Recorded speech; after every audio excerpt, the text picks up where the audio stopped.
This video deals with mature subject matter. Viewer discretion is advised.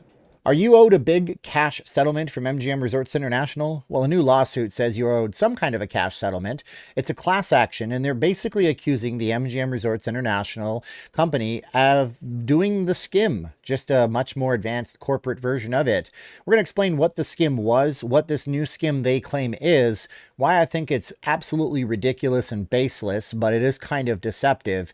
But I did talk about this before in the past. We're also going to talk about why this probably won't pay you anything, if it pays you anything at all, some precedent from the past with a company that is super famous that you all know about that actually had a price fixing lawsuit that they lost, and what they did and why you probably won't get anything out of this in return. But hey, we might as well talk about it because it's a pretty big allegation. My name is Steven. I'm not leaving Las Vegas. That's my intro. Anyways, stay tuned to the end of this video as well. I will show you my arm. You can see some bruising. It's not too gross. I'll show it to you at the end. It might get a little bit uncomfortable for y'all, so I'll give you notice, but this is the surgery arm. That's what that is. All right, so a big lawsuit. MGM Resorts International, it's a big class action. They're claiming in the class action that they're operating a new version of the skim. For those of you who don't remember, the skim was the old thing that the mafia, the organized crime that owned and ran the casinos back in the 40s, 50s, and 60s did by underreporting how much money was taken into the casino and then skimming off the top, keeping the profits, and then properly appropriating the money down the line with the IRS and everybody else. This is how the mafia did it.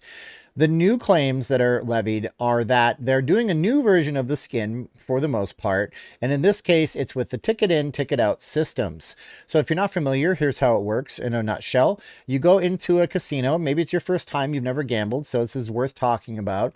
You go in there with $100 cash, and that's your budget for the day for gambling. You put it into a machine. The machine doesn't treat you very well. You might cash out, and you take that ticket to another machine, or you take it to a cash kiosk to go and get your money so you can walk out of the property suffering your losses. And if you had a win, then you go to the kiosk and you get your win out of the kiosk. Now, casinos have been trying to abolish coins since forever. Coins are heavy. They cost a lot of money to truck in and out, pain in the to be able to deal with. They use the COVID-19 pandemic as a reason to say reduce touch points. And now we have a new system of ticket in, ticket out. This is where the lawsuit stems on.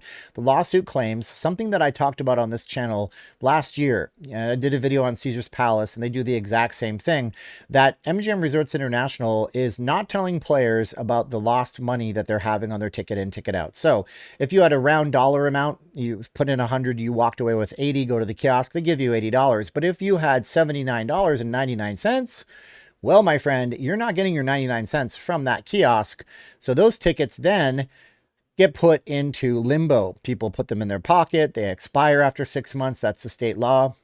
Any voucher in the state of Nevada expires in 6 months. There's nothing you can do. If you can't get back in time, you lose and forfeit all that money, whatever. This is what the lawsuit doesn't explain, though. What the lawsuit doesn't explain is that the lost ticket money doesn't go to the casino, but they make it sound like the casino is acting like some kind of crazy robber baron where they're taking hundreds of thousands of transactions worth anything between a penny and 99 cents and just collecting them because people aren't getting their cash out for their tickets. The truth of the matter is very different. A 2011 law passed here in Nevada means that when this happens and casino winnings go unclaimed, that any of that money that is unclaimed on a ticket goes into the Nevada General Fund 75%. 25% are what the actual casino claims. So in front of a judge, the casinos are going to claim, well, Your Honor, at this case, we don't even keep the entire thing. 75% of it goes to the state of Nevada. That general fund, by the way, funds things like healthcare, educational services, health and human services, important things that make living in the desert a little bit less of a pain in the ass we all need in our life. So this is actually a good fund. So nothing will really come out of this. This is just a law firm trying to do a cash grab, I feel. Now, does a casino company have some responsibility? Yes. And for instance, the Wynn and the Encore, it said have tickets on their machines that say that this ticket only disperses cash, fiat paper money. If you want to go get your coins, go to the cashier's cage. And we have a responsibility as consumers to do that as well. And even if they did get a ruling for them, by the way, if you guys were to subscribe to this video right now, that would make my day rule. See what I did there? Subscribe to the channel. Even if they did have a ruling for the actual plaintiffs, which would be everybody in the class action, it very likely wouldn't come out to much. First of all, you'd have to prove that you were a gambler at the casino, which wouldn't be hard because if you're a Players Club member, then you could prove. Everybody else would likely not be included in this lawsuit and wouldn't have any settlement money. And secondly, even if they did, it would probably boil down to them giving you a couple of dollars in casino comps. And if you say that's preposterous and you don't believe me, look at Exhibit A, Nintendo of America. Back in the late 80s, early 90s, there was a class action suit brought against Nintendo of America. It claimed that it was too coincidental that everywhere across the country, from east to west coast, from north to south, the Nintendo Entertainment System, the one we all were introduced to Super Mario Brothers on back in the day in the 80s, was $99.95. The court ruled in favor of price fixing against Nintendo, and Nintendo paid, quote, substantial damages, which amounted to $5, which was a coupon, which you could only redeem when you bought more Nintendo products. This is kind of the way these things tend to go. Don't expect to get a check in the mail from MGM Resorts International. If you get anything at all, expect it to be a special offer. I just thought of something. What if they get... be like, you get a My Vegas slots offer. We're going to give you, 25 million purple coins or something. Like, this is just the way things work. And even at the same time there, the judge is going to look at it and say people have a responsibility to know that the cashier in the casino is the place where you could go get your cash out of the machine.